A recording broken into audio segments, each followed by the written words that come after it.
नमस्कार साथियों, स्वागत है आप सभी का आपके अपने YouTube चैनल ज्ञानी जी रूटीन में। और मैं जितेंद्र आज के इस वीडियो में आपके लिए लेकर आया हूं सामान्य प्रबंध का एक और महत्वपूर्ण टॉपिक, जो कि मानव संसाधन प्रबंध से संबंधित है। ये टॉपिक आपके लिए बहुत इंपॉर्टेंट यानी कि खास होने वाला है। ये क्यों होने वाला है? क्योंकि इस पटवारी परीक्षा में या सामान्य प्रबंध में पूछे जाने जो प्रश्न हैं, उनमें मानव संसाधन प्रबंध से संबंधित एक आध प्रश्न तो आता ही है। तो आपके लिए इस टॉपिक को अच्छे से जानना बहुत जरूरी है, बहुत आवश्यक है, ताकि उससे संबंधित जो प्रश्न पूछे जाएं उनके आंसर आप सही तरीके से दे पाएं। तो चलिए बिना किसी देरी के वीडियो को शुरू करते हैं। और आज के इस वीडियो में जो हम बिंदु कवर करने वाले हैं वो है मानव संसाधन प्रबंध का अर्थ क्या है, मानव संसाधन प्रबंध की परिभाषा क्या है, मानव संसाधन प्रबंध के उद्देश्य क्या है, और मानव संसाधन प्रबंध का जो क्षेत्र है या हम बात करें कार्य है वो कौन कौन सा कार्य है। तो चलिए बिना किसी देरी के शुरू करते हैं। और सबसे पहले हम यहां जानेंगे कि मानव संसाधन आखिर होता क्या है। प्रबंध बाद में हम थोड़ा इसको समझेंगे, पहले ये समझना हमारे लिए जरूरी होगा कि ये जो मानव संसाधन होता है यानी कि जो एचआर होता है यानी कि ह्यूमन रिसोर्स जो होता है, ये होता क्या है। तो जैसे कि हम बात करें भूमि, श्रम, पूंजी, संगठन और साहस, ये उत्पत्ति के क्या होते हैं? पांच साधन होते हैं। यानी कि इन पांच साधनों से हम क्या कर सकते हैं? उत्पत्ति कर सकते हैं, जिसमें भूमि, श्रम, पूंजी, संगठन और साहस आते हैं। इसमें से मानव यानी कि श्रम, प्रबंध और साहस, देखिए संगठन जो होता है, संगठन में दो प्रकार की चीज आती है, एक भौतिक और एक मानवीय। तो यहाँ पर जो संगठन है इसमें हम मानवीय जो चीज है या हम बात करें मानवीय जो साधन है उसकी हम बात कर रहे हैं, यानी कि श्रम, प्रबंध और साहस की बात कर रहे हैं। ये कैसे साधन होते हैं? तो ये सक्रिय साधन होते हैं, ठीक है, ये एक्टिव होते हैं। एवं शेष जो भूमि, पूंजी, माल और मशीनें, ये निष्क्रिय होते हैं, यानी कि ये डीएक्टिवेट होते हैं, यानी कि इतने ये चालू नहीं होते हैं, ठीक है ना। तो इसने कहा है कि उत्पादन के निष्क्रिय साधनों को जो साधन सक्रिय करते हैं उन्हें हम मानव संसाधन कहते हैं। बड़ी सिंपल सी लॉजिक सी बात है। जो उत्पादन के निष्क्रिय साधन है उनको जो सक्रिय कर देते हैं यानी कि काम चलाओ कर देते हैं, जिसका उपयोग करने से वो भी एक्टिव हो जाते हैं, तो उन्हें हम क्या कहते हैं? उन्हें हम मानवीय साधन कहते हैं, ठीक, या संसाधन कहते हैं। इसने कहा है कि सक्रिय संसाधनों या साधनों के अभाव में निष्क्रिय साधन अनुपयोगी रह जाते हैं। जैसे हम बात करें भूमि, अब जब तक उस भूमि में किसी श्रम का उपयोग नहीं किया जाएगा तब तक उस भूमि की कोई वैल्यू नहीं है, या हम बात करें उसकी सक्रियता यहां देखी नहीं जा सकती है, ठीक। ऐसे ही हम बात करें पूंजी, पैसा कितना ही हो लेकिन जब तक इस पैसे को एक सही डायरेक्शन नहीं मिलेगा, किसी श्रम का, किसी संगठन का या किसी साहस का, एक साहसी व्यक्ति अगर नहीं मिलता है तो उस पूंजी की कोई वैल्यू नहीं होती है। तो भूमि, श्रम, पूंजी, संगठन, साहस, ये जो उत्पत्ति के पांच संसाधन है या साधन है, इन साधनों में से मानवीय संसाधन क्या है? तो श्रम है, प्रबंध है और साहस है। यानी कि ये तीनों क्या होते हैं? ये एक सक्रिय साधन होते हैं। और भूमि, और यहां पर हम बात करें पूंजी, यहां बात करें माल, मशीन, जो ये होती है, ये क्या होती है? निष्क्रिय साधन होते हैं। आगे इसने कहा है निष्क्रिय साधनों की पर्याप्त उपलब्धता सक्रिय साधनों के बिना निरुपयोगी हो जाती है, यानी कि बिना किसी उपयोग के हो जाती है। तो हमारे लिए मानव संसाधन कितना महत्वपूर्ण होता है ये आपको इससे पता चल ही गया होगा। और मानव संसाधन में क्या क्या आता है या मानव संसाधन हम किसे कहते हैं ये भी आप समझ गए होंगे। आइए अब वीडियो को आगे बढ़ाते हैं और समझते हैं मानव संसाधन का प्रबंध हम कैसे करेंगे। देखिए, अब यहां पर हमें इस वर्ड को समझने के लिए बहुत आसान तरीका है। मानव संसाधन आपको समझ में आ गया, प्रबंध आपको समझ में आ गया। प्रबंध क्या होता है? मैनेज करना, उसको व्यवस्थित करना। तो मानव संसाधन क्या करता है वो आपको पता है कि एक सक्रिय साधन है। उसको जब हम मैनेज करते हैं तो उसे हम क्या कहते हैं? मानव संसाधन का प्रबंधन कहते हैं। आइए थोड़ा सा हम इसके जरिए जान लेते हैं कि मानव संसाधन प्रबंधन सामान्य प्रबंधन का एक अंग है। जो मैनेजमेंट होता है हमारा, जनरल मैनेजमेंट, उसी का एक पार्ट होता है ह्यूमन रिसोर्स मैनेजमेंट, यानी कि मानव संसाधन प्रबंधन, जिसका संबंध संगठन में मानव संसाधनों से है। मानव संसाधनों के बिना गैर मानव संसाधन यानी कि सामग्री, मशीन, वित्त आदि सुने पड़े रह जाते हैं। जैसे कि अभी हमने देखा कि ये जो श्रम है ये एक सक्रिय साधन है और इसकी मदद से या इसके जरिए हम क्या कर सकते हैं? सामग्री, मशीन, वित्त या माल, ये जो चीजें होती है जो निष्क्रिय साधन है, ये इनके बिना अधूरे हो सकते हैं या हम बात करें सुने पड़े रह जाते हैं। इन गैर मानवीय संसाधनों की क्रियाशील बनाने के लिए मानव संसाधनों का उपयोग करना अत्यंत आवश्यक होता है। मानव संसाधन का आशय सक्षम श्रम शक्ति को प्राप्त करने। अब मानव संसाधन का आशय क्या है? तो जो एक सक्षम श्रम शक्ति है, यानी सक्षम का मतलब वो काबिल है, एबिल है, ठीक है। इसने दिया है कि सक्षम श्रम शक्ति को प्राप्त करने, विकसित करने तथा संभालने की उस कला से है जिसे संगठन के वांछित लक्ष्यों को कुशलता पूर्वक प्राप्त किया जा सकता है। यानी कि जो हमारा ऑर्गेनाइजेशन है, हमारा जो संगठन है, हम उन संगठन के जो लक्ष्य निर्धारित करते हैं उनको हम तभी प्राप्त कर सकते हैं जब एक मानव संसाधन ठीक तरीके से काम करता है।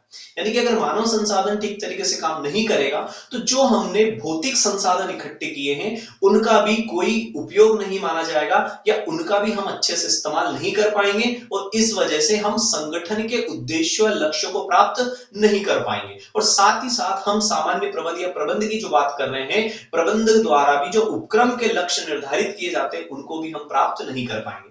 आगे देखते हैं, इसने दिया है कि मानव संसाधन प्रबंध कार्य निष्पादन में निपुण तथा सक्षम कर्मचारियों का नियुक्तिकरण संगठन के लिए करता है। मानव संसाधन का एक कार्य क्या है? नियुक्तिकरण करना। देखिए, अभी हम नियुक्तिकरण को समझ चुके हैं कि नियुक्तिकरण मतलब जिसमें कर्मचारियों की भर्ती, चयन, प्रशिक्षण, विकास तक या पदोन्नति की सारी प्रोसेस होती है। तो ये नियुक्तिकरण भी किसका भाग है? ये नियुक्तिकरण भी मानव संसाधन का एक भाग माना जाता है, ये अंग माना जाता है।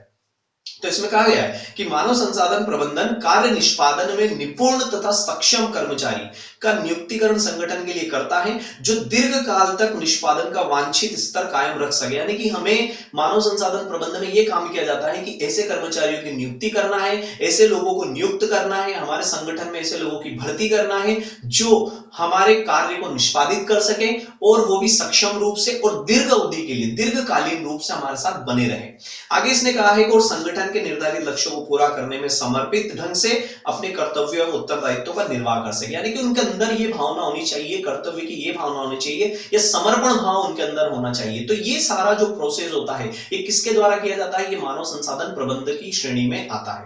यानी कि जो कर्मचारी है, जो श्रम शक्ति है, जो प्रबंध है, जो साहसी है, साहसी यानी कि स्वामी की बात हो रही है, प्रबंध यानी कि जो उच्च अधिकारी है, और श्रम यानी कि मजदूर वर्ग की बात हो रही है। तो ये तीनों चीजें जो होती है ये क्या है? एक मानव संसाधन है और इसका हम मैनेजमेंट जब करते हैं तो ये क्या बन जाता है? ये मानव संसाधन का प्रबंध बन जाता है। चलिए आगे वीडियो को बढ़ाते हैं और समझते हैं यहाँ पर मानव संसाधन प्रबंध की कुछ परिभाषाएं हम देखेंगे।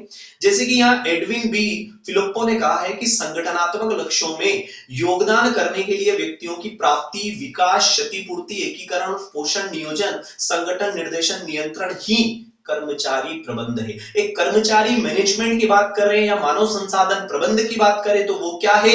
तो इसने कहा है कि व्यक्तियों की प्राप्ति यानी कि व्यक्ति को प्राप्त करना है, उनका समय समय पे विकास करना है, अगर किसी प्रकार की हानि हो जाती है, उनको क्षति हो जाती है तो उसकी पूर्ति कराना भी मानव संसाधन का एक कर्तव्य बन जाता है। उनमें एकीकरण की भाव लाना यानी कि उनको एक करके रखना, उनका पोषण करना यानी कि नियोजन, संगठन, निर्देशन, नियंत्रण, ये सभी क्या है? कर्मचारी प्रबंध में आते हैं।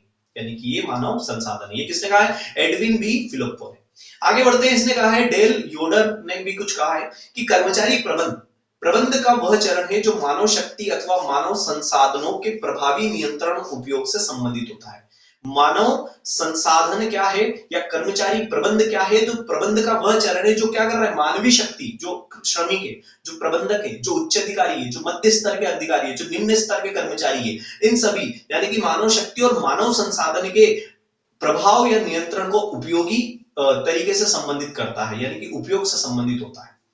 आगे हम देखें तो EFF ब्रेच ने कहा है कि कर्मचारी प्रबंध प्रक्रिया का वह भाग है जो मुख्य रूप से किसी संगठन के मानवीय संसाधनों से संबंधित होता है। कर्मचारी प्रबंध क्या है? तो जो मानवीय संसाधनों से संबंधित है वो क्या है? कर्मचारी प्रबंध कहलाता है। ये किसने कहा है? EFF ब्रेच ने कहा है। अगला हम बात करें तो फ्रेंच वेडेल ने कहा है कि मानव संसाधन प्रबंध में संगठन के मानव संसाधनों की भर्ती, चयन, विकास, उपयोग, प्रतिपूर्ति यानी कि क्षतिपूर्ति और अभिप्रेरण शामिल होते हैं। तो ये सारी चीजें किसमें आती है? नियुक्तिकरण में। और नियुक्तिकरण ही क्या है? मानव संसाधन का एक अंग है। आई होप आप लोगों को परिभाषा और अर्थ के द्वारा समझ में आ गया होगा कि मानव संसाधन क्या होता है और मानव संसाधन का प्रबंध क्या होता है। आगे बढ़ते हैं और समझते हैं इसके उद्देश्य क्या है, यानी कि मानव संसाधन प्रबंध हमें क्यों करना चाहिए। एचआर जो होता है, एचआर मैनेजमेंट, ये हमारे लिए क्यों आवश्यक है। सबसे पहले हम बात करेंगे, पहला पॉइंट यहां पर दिया गया है कि नित्य निरंतर होने वाली तकनीकी परिवर्तनों का सामना करने के लिए। देखिए अभी समय में क्या हो रहा है, बदलाव होता जा रहा है और समय परिवर्तित हो रहा है, इस वजह से क्या नई नई टेक्नोलॉजी आ रही है। तो इस नित्य निरंतर जो तकनीक बदल रही है, जो टेक्नोलॉजी में बदलाव आ रहा है, इस बदलाव को, इस परिवर्तन का असर हमारे उपक्रम पर ना पड़े, हमारी संस्था पे ना पड़े, तो इसके लिए मानव संसाधन प्रबंध क्या करता है, तो इन तकनीकों में जो परिवर्तन है उसका सामना करता है। अब सामना कैसे करता है, तो इन तकनीकों की जानकारी अपने कर्मचारियों को देता है ताकि इन तकनीक का इस्तेमाल करके एक अच्छे उत्पादन या न्यूनतम लागत में कोई अच्छा उत्पादन या अच्छा परिणाम हम प्राप्त कर सके। तो आपको समझ में आ रहा होगा कि मानव संसाधन हमारे किसी उपक्रम, हमारी संस्था में क्यों आवश्यक होता है, या उसके क्या क्या कार्य हो सकते हैं, या उसका उद्देश्य क्यों है। ठीक है, तो यहाँ पर नित्य निरंतर होने वाले जो परिवर्तन है, जो चेंजेस आ रहे हैं, टेक्नोलॉजी में परिवर्तन आ रहा है, जैसे कि पहले के टाइम में काम किसी बहुत ही श्रम रूप से या पारिश्रमिक रूप से किया जाता था, बहुत ही श्रमिक वर्ग द्वारा ये कार्य किए जाते थे। लेकिन आजकल क्या हो रहा है, नैनो टेक्नोलॉजी आ गई है और नैनो टेक्नोलॉजी से काम बहुत आसान हो गया है। लेकिन इस टेक्नोलॉजी का नॉलेज अगर हमारे कर्मचारियों को, हमारे श्रमिकों को अगर नहीं होगा, तो ऐसी कंडीशन में वो उस टेक्नोलॉजी का इस्तेमाल नहीं कर पाएंगे। तो उस टेक्नोलॉजी का इस्तेमाल कर पाए, इसलिए मानव संसाधन प्रबंध की हमें क्या पड़ती है, आवश्यकता पड़ती है, या इसका उद्देश्य क्या है, तो इन नई टेक्नोलॉजी है जो है, इनमें जो परिवर्तन हो रहा है, इस परिवर्तनों का सही तरीके से सामना करना। अगला आता है संगठन की बढ़ती हुई जरूरतों को पूरा करने के लिए। देखिए, आपका संस्था या आपका फर्म या आपका उपक्रम जो है, अगर विकसित हो रहा है यानी कि बढ़ रहा है, तो उसका विकास के साथ साथ आपको उसमें संगठन में भी बढ़ोतरी करनी होगी। तो संगठन की जो बढ़ती हुई जरूरत है, उसको पूरा करने के लिए भी मानव संसाधन प्रबंध क्या करता है, कार्य करता है। तो उसकी जरूरत क्यों पड़ रही है हमें, ताकि हम जो जरूरत के हिसाब से संगठन बढ़ रहा है, उसको हम क्या कर सके, एक समायोजित कर सके। या हम बात करें कि जहां जहां जिन जिन पदों पर हमें व्यक्तियों की आवश्यकता है, उन उन पदों पर हम व्यक्तियों की नियुक्ति कर सके। अगला हम बात करें तो पेशे के अप्रचलन को रोकने के लिए। देखिए, जो प्रोफेशन होते हैं, जो पेशा होता है, ये कभी कभी धीरे धीरे क्या हो जाता है, इसका प्रचलन हो जाता है। अप्रचलन मतलब किसी काम का नहीं रहता है। मशीनीकरण हो जाने के कारण कुछ कुछ चीजें क्या हो जाती है, कम हो जाती है। जैसे अगर हम बात करें, पहले अकाउंटिंग कैसे होती थी, पहले अकाउंटिंग मैन्युअली होती थी, तो वहां पर ज्यादा श्रमिकों की आवश्यकता होती थी, ज्यादा अकाउंटेंट की आवश्यकता होती थी। लेकिन अब धीरे धीरे क्या हो गया है, तो अकाउंटिंग अब सॉफ्टवेयर के द्वारा हो गई। अब सॉफ्टवेयर के द्वारा हो गई, तो ऐसी कंडीशन में क्या हो रहा है, कोई एक व्यक्ति ही क्या कर सकता है, उस अकाउंट्स को संभाल सकता है। यानी कि एक जर्नल एंट्री पास करने से उसकी जर्नल एंट्री हो जाती है, उसकी अकाउंटिंग हो जाती है, लेजर बन जाते हैं, लेजर के साथ साथ ट्रायल बैलेंस बन जाती है, ट्रायल बैलेंस के साथ साथ जो बैलेंस शीट है, पीएनएल है, ट्रेडिंग है, ये सब ऑटोमेटिकली बन जाते हो। आप जैसे चाहे वैसे कस्टमाइजेशन उसकी रिपोर्ट निकाल सकते हो। तो ये जो चेंजेस है, ये क्या करते हैं, प्रोफेशन को अप्रचलित कर देते हैं। तो ऐसे अप्रचलन जैसी चीजें ना आए, ठीक है ना। जैसे टेक्नोलॉजी चेंज होगी तो अप्रचलन हो जाएगा उसका प्रोफेशन, ठीक है। तो ये प्रोफेशन अप्रचलन हो, तो इसकी जिम्मेदारी भी किसकी होती है, मानव संसाधन प्रबंध की होती है, कि वो अपने कर्मचारियों को नई नई टेक्नोलॉजी के बारे में जानकारी दे, ताकि उनको अप्रचलन की स्थिति से बचाया जा सके। अगला हम बात करें तो अगला आता है संगठन के विस्तार एवं परिवर्तनों से संबंधित समस्याओं का समाधान करना। देखिए, आपका ऑर्गेनाइजेशन आपने फर्स्ट टाइम जो किया है, उसमें धीरे धीरे बदलाव आएंगे, बढ़ेगा या घटेगा, इस टाइप से बदलाव आएगा। तो उसके विस्तार एवं परिवर्तनों से संबंधित जो समस्याएं सामने आती है, उन समस्याओं का समाधान करने का कार्य भी किसका होता है, एक मानव संसाधन प्रबंध का होता है। यानी कि मानव संसाधन प्रबंध की आवश्यकता हमें क्यों पड़ रही है, क्योंकि इस प्रकार के संगठन में विस्तार और परिवर्तन होगा, तो ऐसी कंडीशन में कुछ प्रॉब्लम्स तो आएगी। देखिए, चेंजेस अगर आते हैं तो प्रॉब्लम तो हमारे सामने आती है, उन प्रॉब्लम को सॉल्व करने का काम किसका होता है, तो एक मानव संसाधन प्रबंध का होता है। आगे हम देखें तो श्रम विवादों को रोकने के लिए, देखिए, हम ये कहते हैं ना कि 5 बर्तन जहां होते हैं वहां आवाज तो आएगी सही। तो वही बात है, आप कुछ लोगों को इकट्ठा करके उनसे काम तो करवा रहे हो, लेकिन आप काम करवाओगे तो उनके बीच बहुत सारे मतभेद भी उत्पन्न हो सकते हैं, कुछ वाद विवाद हो सकते हैं, कुछ जो उसके बीच झगड़ा हम कह सकते हैं। तो इस प्रकार की घटनाएं घटित हो सकती है। अब इन घटनाओं को रोकने के लिए या इन पे पाबंदी लगाने के लिए या इनसे बचने के लिए किसको कार्य करना होता है, तो मानव संसाधन प्रबंध ये काम करता है। तो मानव संसाधन प्रबंध की आवश्यकता है क्यों है, ताकि वो श्रम विवादों को रोक सके, ताकि श्रमिक जो है कभी कभी हड़ताल कर देते हैं। आपने देखा होगा कि बड़ी बड़ी इंडस्ट्रियों में क्या होता है कि श्रमिक वर्ग जो होते हैं, इनके एक संघ बने रहते हैं, समूह बने रहते हैं, और ये अगर इनकी मांगे पूरी नहीं होती है, तो ऐसी कंडीशन में क्या होता है, वो हड़ताल पे आ जाते हैं, यानी कि अपने उच्च अधिकारियों के खिलाफ वो हड़ताल कर लेते हैं। तो ऐसी कंडीशन ना हो, उसके लिए मानव संसाधन हमारे लिए बहुत आवश्यक है, ताकि मानव संसाधन इनके बीच क्या कर सके, सामंजस्य स्थापित कर सके, समन्वय स्थापित कर सके। आगे चलते हैं, आगे देखते हैं, तो मानव संसाधन लागत में कमी करने के लिए, हमारे जो मानव संसाधन लागत है यानी कि जो हमारे श्रमिक वर्ग है इनकी लागत में कमी आए, इसके लिए भी ये काम भी कौन करता है, तो ये भी मानव संसाधन प्रबंध करता है। इसके बारे में जो नीतियां बनाना है, नियोजन करना है, जो प्लानिंग करना है ताकि हमारी कॉस्ट कम आ जाए, तो ये कार्य भी किसका है, मानव संसाधन प्रबंध का है। इसलिए मानव संसाधन प्रबंध हमारे लिए क्या है, महत्वपूर्ण माना गया है या आवश्यक माना गया है। अगला हम देखें तो प्रशिक्षण एवं पुनः प्रशिक्षण की आवश्यकता का पता लगाने के लिए, देखिए हमारे जो श्रमिक होते हैं जब उनकी नियुक्ति होती है तो नियुक्ति जब हम करते हैं तो भर्ती चयन होता है, भर्ती चयन के बाद उसको ट्रेनिंग दी जाती है। अब ट्रेनिंग देने के बाद हमें यह लगता है कि उसको और ट्रेनिंग की जरूरत है तो उन्हें पुनः प्रशिक्षण भी दिया जाता है। तो इन सब बातों का पता लगाने का कार्य भी किसका होता है, मानव संसाधन प्रबंध का होता है। तो मानव संसाधन प्रबंध हमारे लिए क्यों आवश्यक है, वो इसीलिए आवश्यक है ताकि हम जो हमारे श्रमिक वर्ग हैं, हमारे जो कर्मचारी वर्ग है उनको समय समय पर प्रशिक्षण दे और जरूरत पड़ने पर उन्हें पुनः प्रशिक्षण भी दे। अगला आता है कार्यों में दक्षता प्राप्त करने के लिए। देखिए कोई भी व्यक्ति कार्य में दक्षता तभी प्राप्त करेगा जब वो उस चीज के बारे में सीखेगा या समझेगा, यानी कि वो उसका प्रशिक्षण लेगा। तो मानव संसाधन प्रबंध क्या करता है, अपने कर्मचारियों को समय समय पे प्रशिक्षण देता है जिसकी वजह से वो कर्मचारी क्या होते हैं, दक्ष बन जाते हैं या दक्षता प्राप्त कर लेते हैं। तो कार्यों में दक्षता यानी कि कार्यों में निपुणता तभी आएगी जब हम किसी कार्य को बार बार करेंगे, और इसमें हमारी मदद कौन करता है, तो मानव संसाधन प्रबंध जो है हमारी मदद करता है। आगे चलते हैं, आगे देखते हैं। तो मानव संसाधन स्रोतों का अधिकतम उपयोग करना, एक मानव संसाधन प्रबंध का यह भी महत्व है या हम बात करें उसका यह भी उद्देश्य होता है कि हमारे उपक्रम में, हमारी संस्था में जितने मानव संसाधन लगे हुए हैं उन सभी मानव संसाधनों का अधिकतम हम प्रयोग कर सके। क्योंकि जब तक हम उनका अधिकतम प्रयोग नहीं करेंगे, उनकी कार्यकुशलता का हम सही इस्तेमाल नहीं करेंगे, तब तक हमारी लागतें जो होती है वो अधिक आएगी, यानी कि वो कम नहीं आएगी। अगर हम उनका अधिकतम प्रयोग करेंगे तो हमारी लागतें ऑटोमेटिक क्या हो जाएगी, कम हो जाएगी। आगे देखते हैं, तो इसमें दिया संगठन द्वारा निर्धारित उद्देश्यों को प्राप्त करना।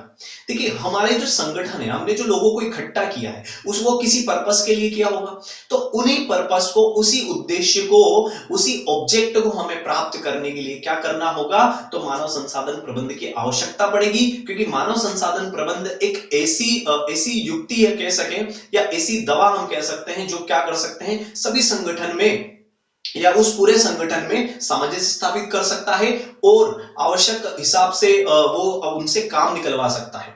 ठीक है, तो ये थे उसके उद्देश्य के, मानव संसाधन प्रबंध के क्या क्या उद्देश्य है, उसकी आवश्यकता क्यों पड़ती है। अब बात करते हैं मानव संसाधन प्रबंध का क्षेत्र कैसा है, यानी कि वो कहां कहां तक कार्य करता है या क्या क्या कार्य करता है। सबसे पहला आता है नियुक्तिकरण। मानव संसाधन का जो एक अभिन्न अंग है वो है नियुक्तिकरण, यानी कि नियुक्तिकरण ही इसका स्टार्टिंग पार्ट माना जाता है, जिसमें कर्मचारियों की नियुक्ति की जाती है। अब नियुक्ति कैसे की जाती है तो ये आपको पता ही है, नहीं है तो मैं बता देता हूं कि नियुक्तिकरण का मतलब होता है कि जो कर्मचारी हैं उनकी भर्ती कराना, उनका चयन करना, उनको प्रशिक्षण देना, उनका विकास करना, उनकी पदोन्नति करना, पदांकन करना, पदोन्नति करना। तो ये सारी जो चीजें हैं ये क्या है, ये एक नियुक्तिकरण का पार्ट है, और ये काम किसका होता है, ये मानव संसाधन प्रबंध का कार्य होता है। अगला कार्य आता है कर्मचारियों का अभिलेखन करना। अभिलेखन का मतलब होता है रिपोर्ट तैयार करना।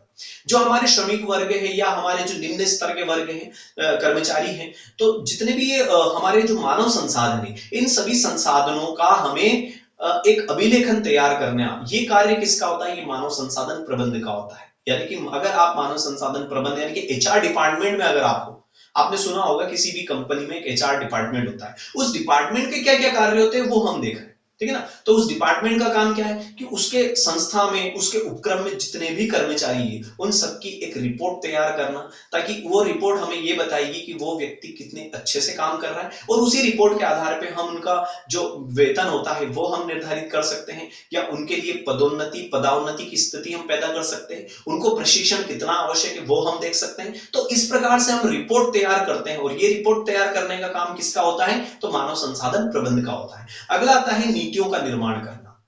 देखिए हम लोगों को इकट्ठा तो कर चुके हैं, अब इन लोगों से काम कैसे करवाएंगे, कार्य भी इनमें बांट दिया, लेकिन नीतियां हमें बनानी पड़ेगी, क्योंकि जब तक पॉलिसी नहीं होगी, किसी भी कार्य को बिना पॉलिसी के अगर हम करेंगे तो उस कार्य के पूर्ण होने में थोड़ा सा संशय बना रहता है कि ये पूरा हो या ना हो। तो नीतियों का निर्माण करने का कार्य भी किसका होता है, मानव संसाधन का होता है, ताकि हम नीतियों का निर्माण करें और उनका पालन हमारे कर्मचारी या निम्न स्तर के कर्मचारियों से करवाएं। अगला आता है कर्मचारी अनुसंधान करना। अनुसंधान का मतलब होता है खोज करना। तो नए नए कर्मचारी की खोज करना, या फिर जो हमारे श्रमिक वर्ग है उन्हीं में से ऐसे कर्मचारी की खोज करना जिसकी पदोन्नति करके हम उसको उस श्रम संघ का क्या बना सके, एक सुपरवाइजर बना सके, यानी कि पर्यवेक्षक बना सके, या फिर हमारे जो निम्न स्तर के कर्मचारी है उनमें से एक अच्छा मैनेजमेंट निकालना। ठीक है ना। तो इसी प्रकार से कर्मचारियों की हम क्या करते हैं, खोज करते हैं। और ये काम किसका होता है, ये मानव संसाधन प्रबंधन का काम होता है कि जो संगठन है या फिर जो उपक्रम है, जो संस्था है, उसमें जो संगठन है, उस संगठन में से ऐसे कर्मचारी की खोज करना जो उस संगठन को बहुत ही बखूबी तरीके से संभाल सके। आगे हम बात करें विशेषज्ञ सेवा। देखिए मानव संसाधन विभाग जो होते हैं वो कभी कभी अपनी सेवाएं विशेषज्ञ के रूप में भी देते हैं। एक इस विशेषज्ञ जो जिस तरीके से सेवाएं देता है उस प्रकार से भी ये देते हैं। तो ये कार्य भी किसका होता है, मानव संसाधन प्रबंधन का होता है। आगे चलते हैं, इसने दिया सरकारी नियमों का पालन करना। देखिए सरकार क्या करती है, कुछ समय समय पे अपने रूल्स रेगुलेशन बदलती रहती है। मानव संसाधन से संबंधित कुछ या फिर व्यक्तियों से संबंधित कुछ नियम कायदे कानून बदलती रहती है, जैसे कि 8 घंटे ड्यूटी होना तो उसमें एक ब्रेक होना वगैरह, इस टाइप से कुछ रूल्स एंड रेगुलेशन बनाती है। तो सरकार द्वारा जो नियम बनाए गए हैं उन नियमों का पालन करने का काम भी किसका होता है, एक मानव संसाधन प्रबंध का होता है। क्योंकि मानव संसाधन प्रबंधी क्या कर रही है, व्यक्तियों के समूह से काम करवा रही है। आगे हम बात करें तो इसमें आता है मधुर संबंधों की स्थापना करना। देखिए स्वामी और श्रमिक इन दोनों के मध्य संबंध बने रहे, या मधुर संबंध रहे, या उच्च अधिकारी और निम्न स्तर के अधिकारी इनके बीच भी मधुर संबंध बने रहे, आपस में तालमेल बिठा रहे। तो ये काम किसका होता है, ये मानव संसाधन का होता है कि वो एक स्वामी और श्रमिक जो होते हैं, कर्मचारी वर्ग जो होते हैं, उनके बीच उनके आपस में संबंध क्या रहे, एक मधुर तरीके से बनाए रखे। अगला और लास्ट दिया हुआ है संगठनात्मक ढांचे में सुधार। देखिए हमने जो संगठन बनाया है, हमने जो लोगों को इकट्ठा किया है, या उसके हिसाब से हमने जो पद दिए हैं हमारे कार्य के अनुसार, तो एक ढांचा हमने तैयार किया है। उस ढांचे में कभी कभार हमें क्या करना पड़ता है, समय के आधार पे, परिस्थिति के आधार पे बदलाव भी करने पड़ते हैं। और ये बदलाव का काम कौन करता है, ये करता है मानव संसाधन प्रबंधन। तो आपको समझ में आ गया होगा कि मानव संसाधन प्रबंध क्या होता है। तो साथियों आज के इस वीडियो में हमने ये देखा कि मानव संसाधन प्रबंध क्या है, इसकी परिभाषा क्या है, मानव संसाधन प्रबंध के उद्देश्य क्या है, और साथ में हमने देखा कि मानव संसाधन प्रबंध क्या कार्य करता है, यानी कि उसका क्षेत्र कैसा है। आई होप आप लोगों को वीडियो पसंद आया होगा। अगर आपको वीडियो पसंद आया तो इसे लाइक कीजिए, इसे शेयर कीजिए और कमेंट करके बताइए वीडियो कैसा लगा। इसी प्रकार के वीडियो के लिए हम फिर मिलेंगे, या इसी प्रकार के वीडियो के साथ हम वापिस मिलने वाले हैं। तो हमारे चैनल को जिसने अभी तक सब्सक्राइब नहीं किया है मैं उनसे रिक्वेस्ट करूंगा कि आप ये लाल वाला बटन दबाएं और चैनल को सब्सक्राइब कीजिएगा। हम फिर मिलेंगे, तब तक के लिए थैंक्स एंड कीप वॉचिंग।